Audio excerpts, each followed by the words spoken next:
ETV news కు స్వాగతం. ముఖ్యాంశాలు. కంచగచ్చిబౌలి భూములపై ముదురుతున్న వివాదం.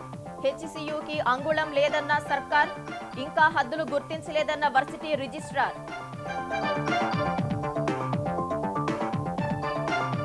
సెంట్రల్ వర్సిటీ భూములు అమ్మాలన్న ఆలోచన సరికాదన్న బీజేపీ, పరిరక్షణకు అవసరమైతే న్యాయ పోరాటం చేస్తామని కేటీఆర్ వ్యాఖ్య.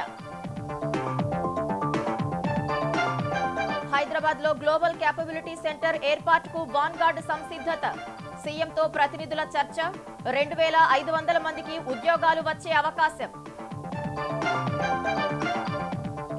టీడీపీలో సంస్కరణల కోసం పోరాడుతున్నట్లు లోకేష్ వెల్లడి. సాధారణ కార్యకర్త కూడా ఎంపీ ఎన్నికల్లో పోటీ చేసే రోజు రావాలని ఆకాంక్ష. పరారీలో మాజీ మంత్రి కాకాణి. హైదరాబాద్ లో నెల్లూరు పోలీసుల గాలింపు. క్వాడ్స్ అక్రమ మైనింగ్ కేసులో బంధువులకు నోటీసులు. ఛత్తీస్గఢ్ బీజాపూర్ జిల్లాలో మరో ఎన్కౌంటర్. శాఖమూరి అప్పారావు భార్య స్పెషల్ జోన్ కమిటీ సభ్యురాలు రేణు మృతి.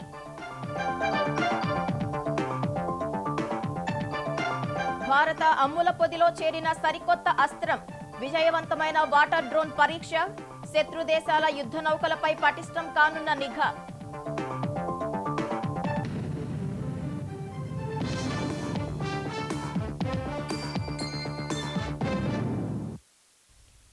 కంచగచ్చిబౌలి భూముల వివాదం మరింత ముదురుతోంది. ఆ భూమిలో హెచ్సియుకు అంగుళం కూడా లేదని, పూర్తిగా ప్రభుత్వ భూమి అని టీజీఐఏసీ, తెలంగాణ ప్రభుత్వం ప్రకటించాయి.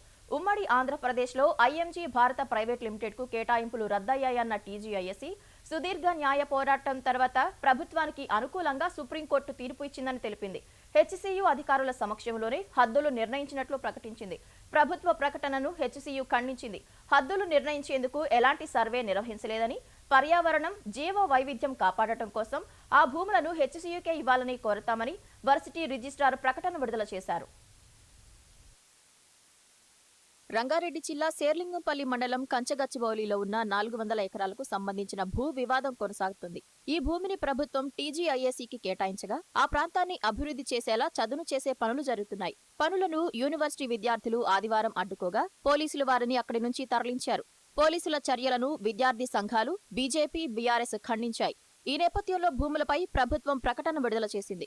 ఆ భూమి పూర్తిగా ప్రభుత్వానిదేనని, స్వార్థ ప్రయోజనాల కోసం కొందరు రాజకీయ నాయకులు విద్యార్థులను రెచ్చగొడుతున్నారని పేర్కొంది. కంచగచ్చిబౌలి గ్రామం సర్వే నంబర్ 25లోని 400 ఎకరాల భూమిని 2004 జనవరి 13న అప్పటి ప్రభుత్వం క్రీడా వస్తుల అభివృద్ధి కోసం ఐఎంజీ అకాడమీస్ భారత ప్రైవేట్ లిమిటెడ్ కు కేటాయించినట్లు ప్రభుత్వం తెలిపింది. ఐఎంజీ ఆ ప్రాజెక్టును ప్రారంభించకపోవడంతో 2006 నవంబర్ 21న ప్రభుత్వం భూ కేటాయింపులు రద్దు చేసి యువజన సర్వీసులు, పర్యాటక, సాంస్కృతిక శాఖకు కేటాయించినట్లు తెలిపింది. ప్రభుత్వ నిర్ణయాన్ని సవాల్ చేస్తూ ఐఎంజీ హైకోర్టు, సుప్రీంకోర్టుకు వెళ్లినప్పటికీ ఆ భూములు ప్రభుత్వానికే చెందుతాయని తీర్పులు వెలువరించినట్లు ప్రభుత్వం పేర్కొంది. టీజీఐఏసీ విజ్ఞప్తి మేరకు శేర్లింగంపల్లి మండలం డిప్యూటీ కలెక్టర్, తహసీల్దార్ రెవెన్యూ రికార్డుల ప్రకారం కంచగచ్చిబౌలి సర్వే నంబర్ 25లోని 400 ఎకరాలు ప్రభుత్వ భూమి అని నిర్ధారించినట్లు తెలిపింది. ఐటీ, ఇతర ప్రాజెక్టుల ఏర్పాటు కోసం తమకు ఆ 400 ఎకరాలు కేటాయించాలని టీజీఐఏసీ 2024 జూన్ 19న ప్రతిపాదనలు సమర్పించిందన్న ప్రభుత్వం ఆ మేరకు 2024 జూన్ 24న ఉత్తర్వులు జారీ చేసినట్లు తెలిపింది.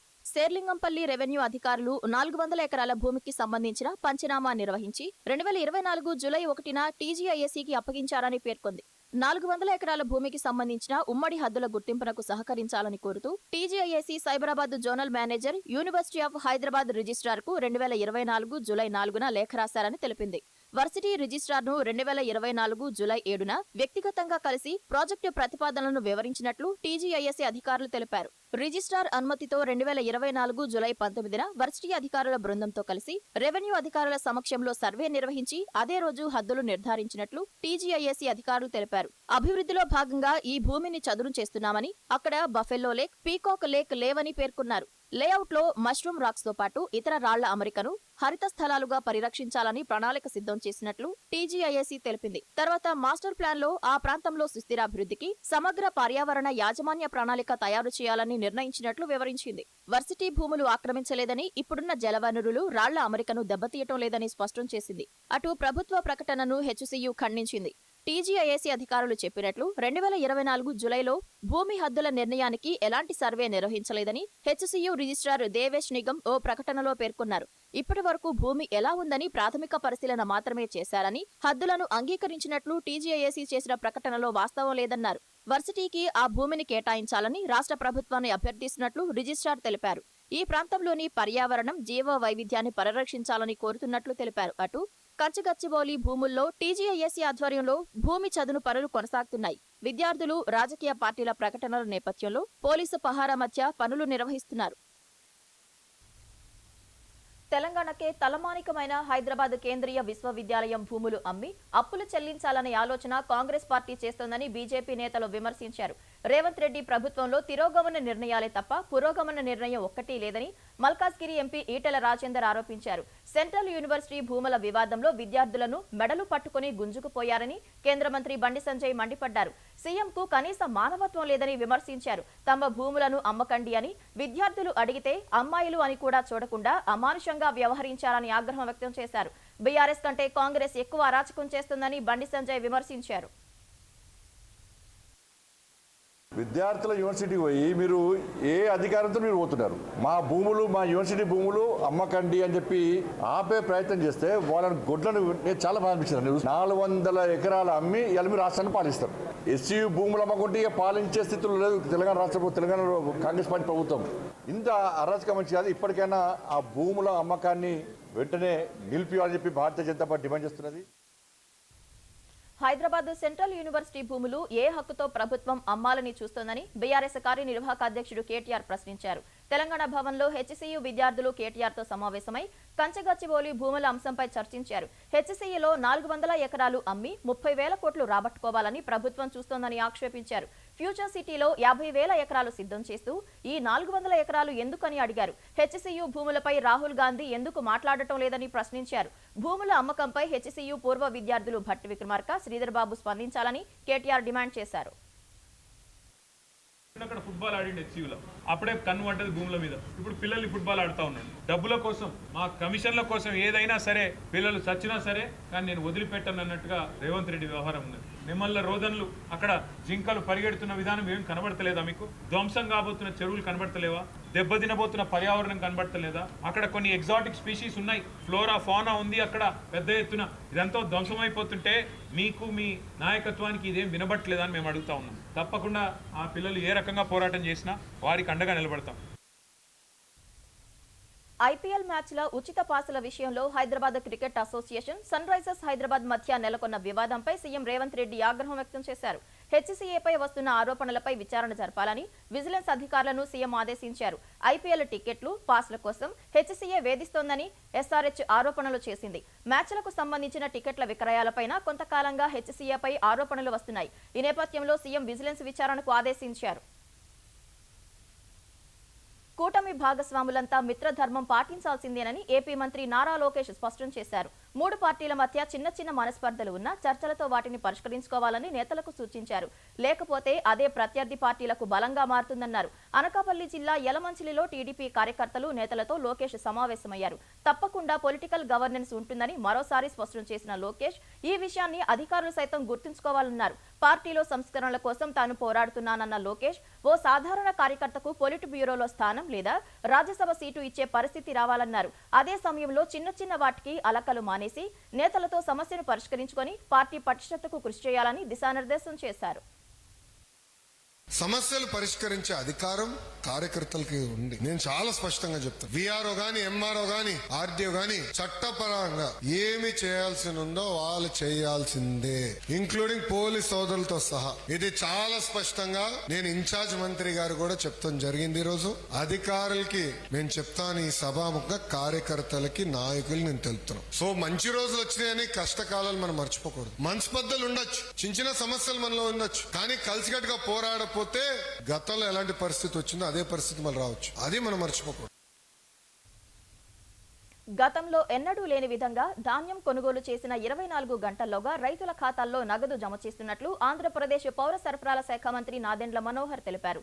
ఈ ఆర్థిక సంవత్సరంలో దీపం 2 పథకం ద్వారా 99 లక్షల మంది లబ్ధిదారులకు ఉచిత గ్యాస్ అందజేసినట్లు వెల్లడించారు. విశాఖ జనసేన కార్యాలయంలో పార్టీ కార్యకర్తల సమావేశంలో పాల్గొన్న ఆయన అన్ని స్థాయిల్లో కమిటీలు ఏర్పాటుకు ప్రణాళికలు సిద్ధం చేస్తున్నామని చెప్పారు.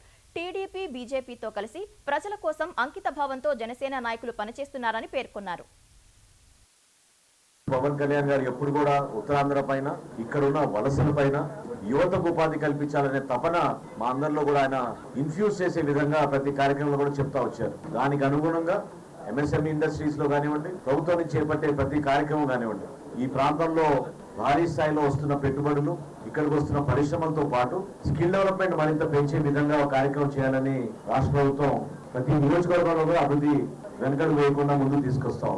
ఈ ప్రాంతాభివృద్ధి కోసం ఇక్కడ ఒక మంచి వాతావరణం తీసుకొచ్చి ఎవరు కూడా అభివృద్ధిలో మేము పాలు పంచుకోలేకపోతున్నాం అనే భావన కలగకుండా తీసుకెళ్లాల్సిన బాధ్యత మా అందరిపైన ఉంది. విశాఖ బ్రాండ్ను నిలబెట్టుకునేందుకు ప్రభుత్వం ఎంతో కృషి చేస్తుందని ఆంధ్రప్రదేశ్ ఐటీ శాఖ మంత్రి నారా లోకేష్ అన్నారు.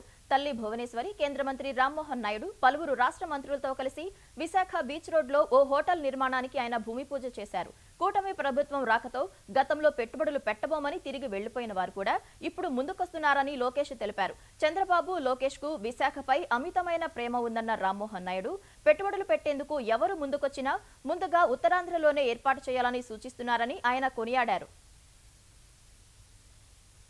చాలా రోజుల నుంచి మనందరికీ ఉండిపోయేది ఎందుకు మనం డెవలప్ కావట్లేదని. కానీ లోకేష్ అన్న గారు ప్రత్యేకంగా విశాఖపట్నం మీద దృష్టి పెట్టి, నేను ఆయనతో డావోస్ కూడా వెళ్ళినప్పుడు చూశాను, ఆంధ్రాలో ఏదైనా కంపెనీ వస్తుంది, ఇన్వైట్ చేస్తుందని అంటే ఆయన మొట్టమొదటిగా చెప్పే సిటీ విశాఖపట్నం. ఆయన సహకారంతో ఈరోజు టీసీఎస్ కూడా ఒక అద్భుతమైనటువంటి ఫెసిలిటీ మన యంగ్స్టర్స్కి ఉద్యోగాలు ఇవ్వడానికి ఇక్కడ కొంతకాలంలోనూ కూడా మొదలు పెట్టబోతున్నారు. విశాఖపట్నంలో బల్క్ డ్రగ్ పార్క్, అలాగే ఆర్సిలార్ మెటల్ స్టీల్, అలాగే మనకి హైడ్రోజన్ పార్క్, మనకి రైల్వే హెడ్ క్వార్టర్స్, ఒక జోనల్ హెడ్ క్వార్టర్స్ విశాఖపట్నాన్ని ఒక సెంటర్గా చేసుకొని మనం డెవలప్ చేసుకోబోతున్నాం.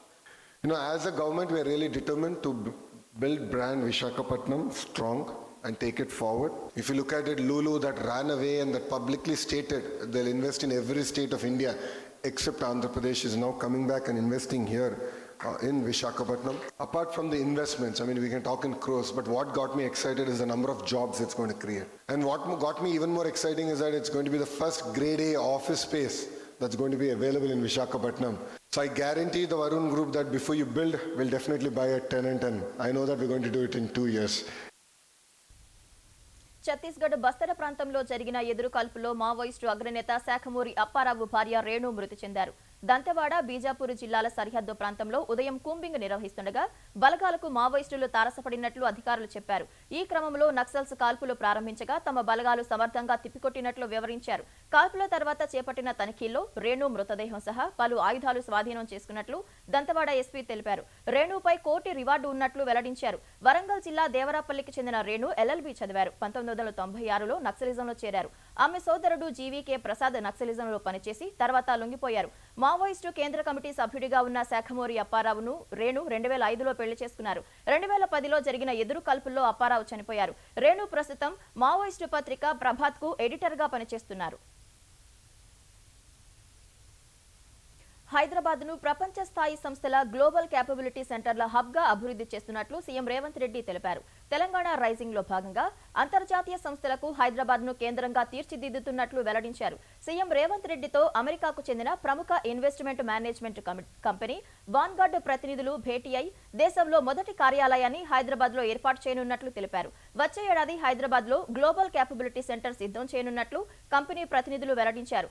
హైదరాబాద్ సెంటర్లో 4 ఏళ్లలో సుమారు 2500 మందికి ఉద్యోగ అవకాశాలు లభిస్తాయని తెలిపారు.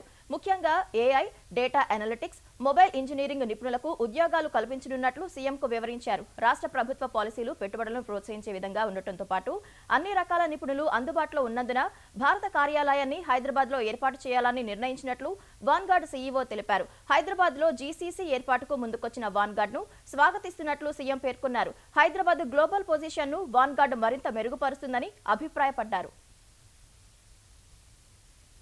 Hyderabad outer ring road toll ఛార్జీలను పెంచుతున్నట్లు ఐఆర్బీ ఇన్ఫ్రా లిమిటెడ్ ప్రకటించింది. 2025-26 ఆర్థిక సంవత్సరానికి సంబంధించి వివిధ రకాల వాహనాలను 6 కేటగిరీలుగా విభజించి టోల్ ఛార్జీలు పెంచింది. జీపు, వ్యాన్, లైట్ వెహికల్స్ కు ప్రతి కిలోమీటరుకు 10 పైసలు పెంచిన ఐఆర్బీ మినీ బస్, ఎల్సీవీ వాహనాలకు ప్రతి కిలోమీటరుకు 20 పైసలు పెంచింది. పెద్ద వాహనాలకు మాత్రం కిలోమీటరుకు 70 పైసలు పెంచినట్లు వెల్లడించింది. పెరిగిన ఛార్జీలు రేపటి నుంచి అమల్లోకి వస్తాయని ప్రకటించింది. కొత్త టోల్ రేట్లు, నెలవారీ, రోజువారీ పాసులకు సంబంధించిన ఛార్జీల వివరాలను హెచ్ఎండిఏ వెబ్సైట్ లో చూడొచ్చని తెలిపింది. హెచ్ఎండిఏ పరిధిలోని హైదరాబాద్ గ్రోత్ కారిడార్ లిమిటెడ్ నిర్వహణలో ఉండే ఔటర్ను 30 ఏళ్ల లీజ్ కోసం గత ప్రభుత్వం ఐఆర్బీ సంస్థకు అప్పగించింది. అప్పటి నిబంధనల ప్రకారం ప్రతి ఏడాది టోల్ ఛార్జీలను 5% వరకు పెంచుకునే అవకాశం ఉంది. ఈ ఏడాది రికార్డు స్థాయిలో ధాన్యం దిగుబడి వచ్చిన వేళ విదేశాలకు ఎగుమతులపై దృష్టి పెట్టిన తెలంగాణ ప్రభుత్వం ఫిలిప్పీన్స్ కు బియ్యం ఎగుమతి ప్రారంభించింది. ఈ మేరకు MTU 1010 రకం ముడి బియ్యాన్ని ఫిలిప్పీన్స్ కు పంపే ప్రక్రియ ప్రారంభించింది. తొలి విడత 12,500 టన్నులతో వెళ్లే ఓడను కాకినాడ పోర్టులో తెలంగాణ పౌర సరఫరాల శాఖ మంత్రి ఉత్తమ్ కుమార్ రెడ్డి జెండా ఊపి ప్రారంభించారు. తెలంగాణ నుంచి 8 లక్షల టన్నుల బియ్యం ఎగుమతి చేసేందుకు ఫిలిప్పీన్స్ తో గతంలోనే తెలంగాణ సర్కార్ ఒప్పందం చేసుకుంది. ఈ ఒప్పందం మేరకు బియ్యం ఎగుమతి చేపట్టింది. కేంద్ర ప్రభుత్వానికి FCA ద్వారా ఇవ్వడం కాకుండా ఎక్సెస్ ప్రొడక్షన్ కి వివిధ ఏషియా ఖండంలో, ఆఫ్రికాలో మా ప్రభుత్వం మరి మార్కెట్ ఎక్స్ప్లోరేషన్ చేయడం జరుగుతుంది. దాని భాగంగా ఫిలిప్పీన్స్ దేశానికి 12,500 మెట్రిక్ టన్ల రైస్ ఎక్స్పోర్ట్ చేస్తున్నాం. ఫిలిప్పీన్స్ దేశానికి తెలంగాణ రాష్ట్రానికి 8 లక్షల మెట్రిక్ టన్ల బియ్యం ఎక్స్పోర్ట్ కి మెమోరాండం ఆఫ్ అండర్స్టాండింగ్ సంతకం చేసుకోవడం జరిగింది. 1,00,000 మెట్రిక్ టన్లు వెంటనే ఎక్స్పోర్ట్ చేస్తున్నాం. బెట్టింగ్ యాప్స్ వ్యవహారంపై సమగ్ర విచారణ కోసం తెలంగాణ ప్రభుత్వం ప్రత్యేక దర్యాప్తు బృందం సిట్ ఏర్పాటు చేసింది. సిఐడి అదనపు డీజీ పర్యవేక్షణలో సిట్ ఏర్పాటు చేస్తూ డీజీపీ జితేందర్ ఆదేశాలు జారీ చేశారు. ఈ బృందంలో ఐజీ రమేష్, ఎస్పీలు సింధు శర్మ, వెంకటలక్ష్మి, అదనపు ఎస్పీ చంద్రకాంత్, డీఎస్పీ శంకర్ ఉన్నారు. ఇప్పటికే బెట్టింగ్ యాప్స్ పై హైదరాబాద్ పంచగుట్ట, సైబరాబాద్ మియాపూర్లో 2 కేసులు నమోదయ్యాయి. 2 కేసులను కూడా సిట్కు బదిలీ చేస్తూ ఆదేశాలు జారీ చేశారు. 90 రోజుల్లో సమగ్ర నివేదిక అందించాలని సిట్ను డీజీపీ ఆదేశించారు. ఏపీ ప్రభుత్వం ప్రారంభించిన P4 కార్యక్రమంలోని ముఖ్యమైన అంశాలు కేంద్ర ప్రభుత్వ ఆలోచన లక్ష్యాలలోనివేనని బీజేపీ ఏపీ అధ్యక్షురాలు పురంధేశ్వరి తెలిపారు. విజయవాడలోని బీజేపీ కార్యాలయంలో సంస్థాగత సమావేశంలో ఆమె పాల్గొన్నారు. పేదరిక నిర్మూలనకు కేంద్రం కట్టుబడి ఉందని, ఎంఎస్ఎంఈకి కేంద్ర ప్రభుత్వ సహకారం అందిస్తోందని చెప్పారు. దేశంలోని టాప్ 500 కంపెనీలు 1 కోటి మంది నిరుద్యోగులకు ఉపాధి చూపాలని ప్రధాని నరేంద్ర మోదీ కోరారని పురంధేశ్వరి గుర్తు చేశారు. ఆ స్ఫూర్తితో ఏపీలోని పేదలకు ధనవంతులు చేయూత ఇవ్వాలని సీఎం చంద్రబాబు పిలుపునిచ్చారని వివరించారు. మోడీ గారు, చంద్రబాబు నాయుడు గారు, పవన్ కళ్యాణ్ గారు వీరు ముగ్గురు కూడా చక్కటి సమన్వయంతో ముందుకు వెళుతూ ఇవాళ రాష్ట్రానికి రావాల్సినటువంటి వనరులు ఏ విధంగా వస్తున్నాయి ప్రజలందరికీ తెలుసు. ఆగిపోయినటువంటి పోలవరానికి 15,000 కోట్లు ఇచ్చారు. అమరావతికి 12,500 కోట్లు మరి ఏడీబీ నుండి, అదేవిధంగా ఇంకొక 11,000 కోట్లు హడ్కో నుండి ఇవ్వటం కానివ్వండి. పంచాయతీరాజ్కి 4,800 కోట్లు కేంద్రం ఇచ్చింది. చంద్రబాబు గారు ముఖ్యమంత్రిగా వెళ్ళి మా రాష్ట్రం ఇంత ఇబ్బందులు ఉంది, మాకు ఇది కావాలి అని అడిగిన వెంటనే అర్థం చేసుకుని సహాయం చేయడానికి ఇవాళ కేంద్ర ప్రభుత్వం సన్నద్ధంగా ముందుకు వస్తున్నటువంటి పరిస్థితి మనం చూస్తున్నాం. క్వాడ్స్ అక్రమ మైనింగ్, రవాణాకు పాల్పడ్డారనే ఆరోపణలపై నమోదు చేసిన కేసులో మాజీ మంత్రి కాకాణి గోవర్ధన్ రెడ్డి కోసం పోలీసులు ముమ్మరంగా గాలిస్తున్నారు. నెల్లూరులో కాకాణి ఇళ్లకు వెళ్లిన పోలీసులు అక్కడ ఆయన లేకపోవడంతో ఇళ్లకు నోటీసులు అంటించారు. కాకాణి హైదరాబాద్ లో ఉగాది వేడుకలు జరుపుకుంటున్నట్లు ఫోటోలు రావడంతో ఈ ఉదయం అక్కడకు వెళ్లిన పోలీసులు 3 ఇళ్లలో వెతికారు. అప్పటికే ఆయన అక్కడి నుంచి పరారవడంతో ఆయా ఇళ్లలో ఉన్న కాకాణి బంధువులకు పోలీసులు నోటీసులు ఇచ్చారు. అక్రమ మైనింగ్, రవాణా సహా నిబంధనలకు విరుద్ధంగా పేలుడు పదార్థాలు వినియోగించారన్న ఆరోపణలపై పొదలకూరు పోలీసులు కాకాణిపై కేసు నమోదు చేశారు. అనారోగ్య సమస్యలతో బాధపడుతున్న మాజీ మంత్రి, వైసీపీ నేత కొడాలి నానిని మెరుగైన చికిత్స కోసం ఆయన కుటుంబ సభ్యులు ముంబై తరలించారు.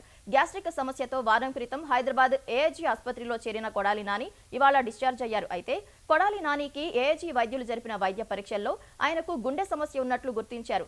3 రక్తనాళాల్లో బ్లాక్లు ఉన్నట్లు గుర్తించిన ఏఐజీ వైద్యులు ఆ బ్లాక్లకు సర్జరీ చేయాలని సూచించారు. కానీ నాని ఆరోగ్య పరిస్థితుల దృష్ట్యా కొంతకాలం సర్జరీ చేయరాదని సూచించారు. ఏఐజీ ఆసుపత్రి నుంచి డిశ్చార్జ్ అనంతరం నాని కుటుంబ సభ్యులు ముంబై తీసుకెళ్లారు.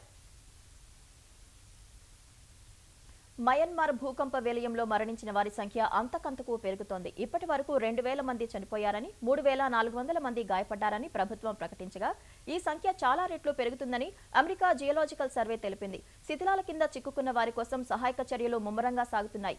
ధ్వంసమైన రహదారులు, కూలిన వంతెనలు, అరకొరగా మిగిలిన సమాచార వ్యవస్థ అంతర్యుద్ధం కారణంగా సహాయక చర్యలకు తీవ్ర విఘాతం కలుగుతోంది. శిథిలాలను పూర్తిగా తొలగించేందుకు కనీసం 2 నెలలు పడుతుందని అధికారులు వెల్లడించారు. పలు ప్రాంతాల్లో ఆహారం, తాగునీటి కోసం ప్రజలు అలమటిస్తున్నారు. క్షతగాత్రులతో ఆసుపత్రులన్నీ కిక్కిరిసిపోయాయి. ఇళ్లు కూలిపోవటం, మళ్లీ భూమి కంపిస్తుందనే సూచనల నేపథ్యంలో చాలా మంది ప్రజలు ఆరు బయటే గడుపుతున్నారు. గత శుక్రవారం ముస్లింలు ప్రార్థనలు చేస్తుండగా విపత్తు జరగడంతో మయన్మార్ వ్యాప్తంగా 700 మంది శిథిలాల కింద సజీవ సమాధి అయినట్లు అక్కడి ముస్లిం ఆర్గనైజేషన్ ప్రకటించింది. మాండలేలో దాదాపు 270 మంది సన్యాసులు మతపరమైన పరీక్ష రాస్తుండగా భూకంపం సంభవించి ఆ భవనం కుప్పకూలింది. ఇందులో 70 మంది ప్రాణాలతో బయటపడగా 50 మంది మరణించారు. 150 మంది ఆచూకీ తెలియలేదని సహాయక బృందాలు తెలిపాయి. మయన్మార్ భూకంపం ధాటికి థాయిలాండ్ రాజధాని బ్యాంకాక్ లో 33 అంతస్తుల భవనం కూలిన ఘటనకు సంబంధించి 4 చైనీయులను థాయ్ పోలీసులు అరెస్ట్ చేశారు. 4 చైనీయులు భవనం వద్దకు అక్రమంగా వెళ్లి కొన్ని పత్రాలను తీసుకెళ్తుండగా అదుపులోకి తీస్తున్నారు. ఈ భవనాన్ని చైనా రైల్వేస్ కు చెందిన అనుబంధ ఇంజనీరింగ్ సంస్థ నిర్మిస్తుండగా భూకంపం ధాటికి బ్యాంకాక్ మొత్తంలో ఈ ఒక్క భవనమే కూలింది. ఈ భవన నిర్మాణ నాణ్యత, డిజైన్ లోపాలపై అనుమానాలు వ్యక్తం కాగా చైనా సంస్థపై థాయ్ ప్రభుత్వం దర్యాప్తునకు ఆదేశించింది. ఈ క్రమంలోనే 4 చైనీయులు భవన శిథిలాల్లోకి అనుమతి లేకుండా వెళ్లి శిథిలాల నుంచి కొన్ని పత్రాలను తీసుకెళ్లే ప్రయత్నం చేయగా వారిని పోలీసులు అరెస్ట్ చేశారు. ఈ 33 అంతస్తుల భవనం కూలిన ఘటనలో ఇప్పటి వరకు 18 మంది మృతదేహాలను గుర్తించారు. మరో 83 మంది గల్లంతైనట్లు అధికారులు వెల్లడించారు. ప్రధాని నరేంద్ర మోదీ ప్రైవేటు సెక్రటరీగా ఇండియన్ ఫారెన్ సర్వీస్ అధికారిని నిధి తివారీ నియమితులయ్యారు. కేంద్ర కేబినెట్ అపాయింట్మెంట్స్ కమిటీ ఈ మేరకు ఆమె నియామకాన్ని ఆమోదించినట్లు department of personnel and training విభాగం ప్రకటించింది.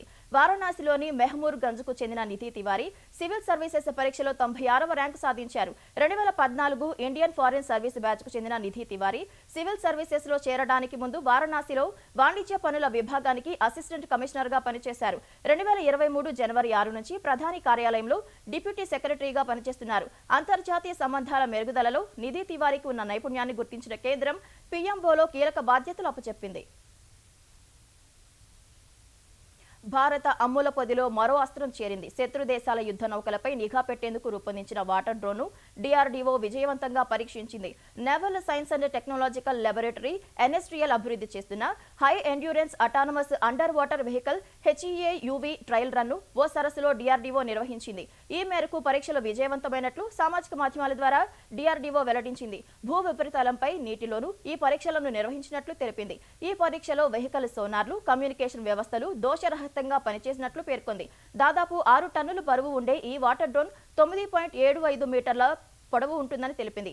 గరిష్టంగా గంటకు 14 కిలోమీటర్ల వేగంతో నడిచే ఈ వెహికల్ దాదాపు 300 మీటర్ల లోతు వరకు వెళ్లగలదని డిఆర్డీఓ తెలిపింది. ఇది దేశ జలాంతర్గామి రక్షణ, అన్వేషణ సామర్థ్యాలను మెరుగుపరుస్తుందని పేర్కొంది.